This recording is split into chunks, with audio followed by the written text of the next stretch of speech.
है तो सांवली लेकिन बहुत ही टैलेंटेड। लेकिन कहते हैं ना, शादी के लिए तो लंबी और गोरी शिल्पा, होनी चाहिए। ये रिश्ता भी हाथ से गया। अरे कितनी बार कहा वो गोरी होने वाली क्रीम लगाया कर, लेकिन नहीं, किताब से सर खपाने से फुर्सत मिले तब ना। तू ही क्यों नहीं इसके लिए उपटन तैयार कर देती? शर्मा जी की बेटी का कम रेट में कितना अच्छा रिश्ता हुआ है।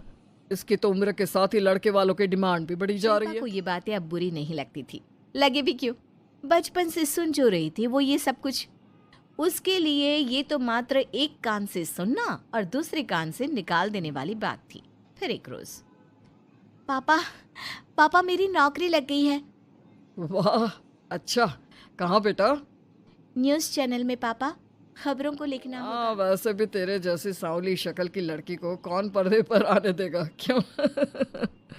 चल, 4 पैसे कमाने लायक हुई है तो लड़के वालों को बोल देंगे कि कमाती भी है, फिर शायद कोई कर ले शादी।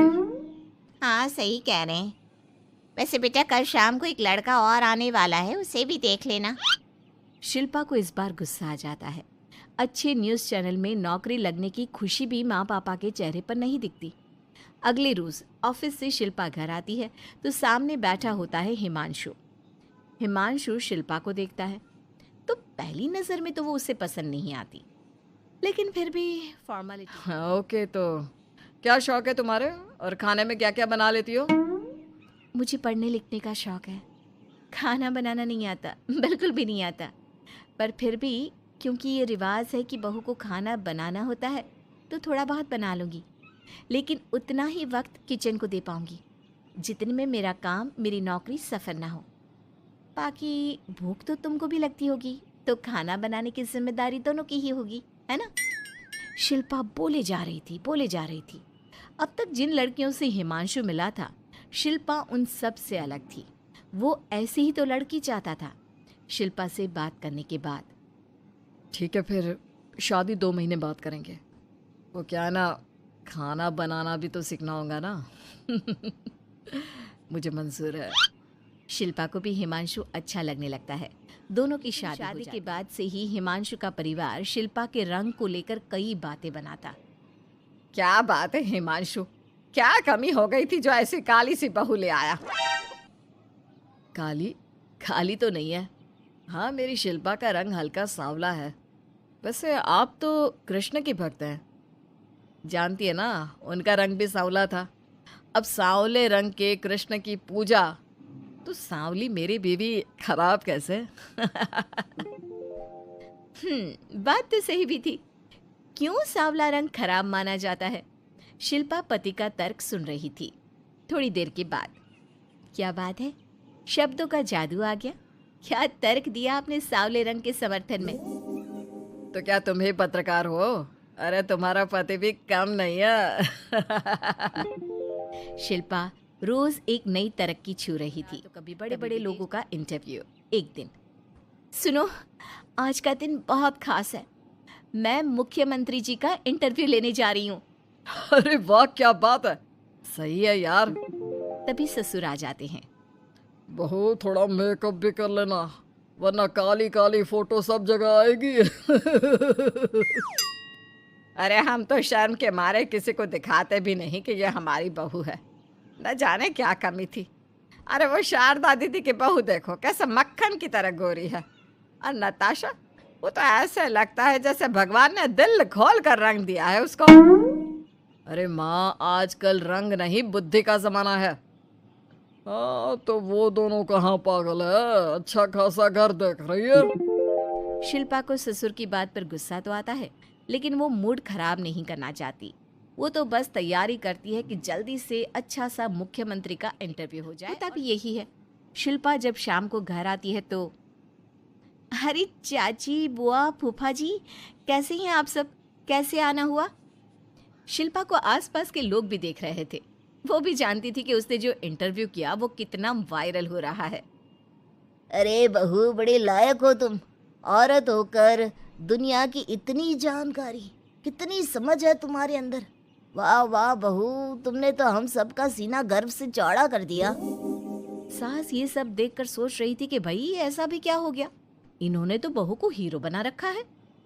मैंने तो शिल्पा को उसी दिन समझ लिया था जब पहली बार मिला था। मैं तो जान गया था कि ये लड़की अलग है। कितनी प्यारी आवाज़ है इसकी। और समझ तभी बुआ सास बोल पड़ती है, और एक हमारी बहू है, सारा दिन टिकली बिंदी पर ही लगी रहती है। अरे दीदी, न जाने कौन कौन सी क्रीम लगाती है, अब तो चेहरे पर फोड़े भी निकल गए।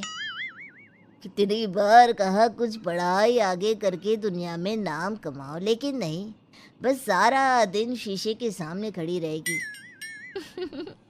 कोई बात नहीं फूफा जी, वो भी किसी की पसंद हो सकती है। हम लोगों का क्या, एक काम अच्छा कर नहीं तो जमाना तो गोरी सूरत की ही तारीफ करता है। क्यों माँ जी? हाँ हाँ वो क्या है ना, मैं ज़रा पानी लेकर आती हूँ, तू बैठ बहू। हाँ हाँ बहू, तू तो बैठ। वो क्या है ना, आज तो तुझसे बहुत सारी बातें करनी है। ये बता, कैसे दिखते हैं मुख्यमंत्री जी सामने से? जैसे टीवी में दिखते हैं वैसे ही दिखते हैं क्या?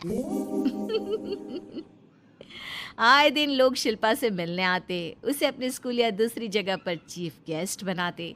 ये सब देखकर पति तो खुश होता, लेकिन सुंदर बहू का सपना सास की आंख से उतर ही नहीं रहा था। फिर एक रोज, शिल्पा, पापा कहाँ है? माँ ज़मीन पर गिरी पड़ी है। शिल्पा की सास को गंभीर बीमारी हो जाती है। और फिर आप लोग अपनी माँ की किसी बात को मना ना करना। उनका दिल कमज़ोर हो चुका है। दिल में कोई बात लगेगी तो उनके हार्ट अटैक आने के चांसेस हैं, तो समझ रहे हैं ना। कुछ दिनों में ठीक होकर सास घर आ जाती है। और फिर एक दिन, देख बेटा, मैं मरने से पहले एक सुंदर बहू का चेहरा देखना चाहती हूँ। अरे मैं नहीं चाहती कि तू इस काली कलूटी के साथ रहे, छोड़ दे इसे। अरे कल को तेरे बच्चे भी ऐसे काले पीले पैदा होंगे और फिर हमारा खानदान देखने लायक। शिल्पा सुन रही थी, वो परेशान हो रही थी। वो सोचती है कि एक बार वो अपने पति से बात करके देखेगी। सुनिए ना, मुझे आपसे बात करनी है। मुझे भी शिल्पा, मैं माँ के बिना नहीं रह पाऊंगा, तुम समझ रही हो ना। शिल्पा को दुख होता है, लेकिन वो क्या करती। वो हिमांशु को तलाक देने का सोच लेती है। शिल्पा, माँ की हालत फिर खराब हो रही है, क्या करूँ? माँ को सबसे बड़े अस्पताल में भर्ती करना होगा। वहाँ तो बेड के लिए बड़ी बड़ी सिफारिश करनी पड़ती है। हाय रे, मेरा मरना तय है, मैं मर न जाऊं, मुझे बचा ले बहू। शिल्पा को हैरानी होती है कि वो करे तो क्या करे। पर माँ जी, मैं कैसे? बेटा, मुख्यमंत्री जी से बात कर ले, उनसे बड़ी सिफारिश किसकी हो सकती है?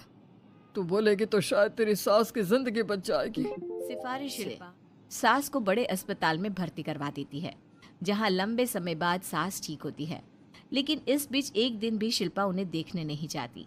सास जब घर आती है तो एक सुंदर सी लड़की उनका स्वागत करती है। ये कौन है और शिल्पा कहाँ है?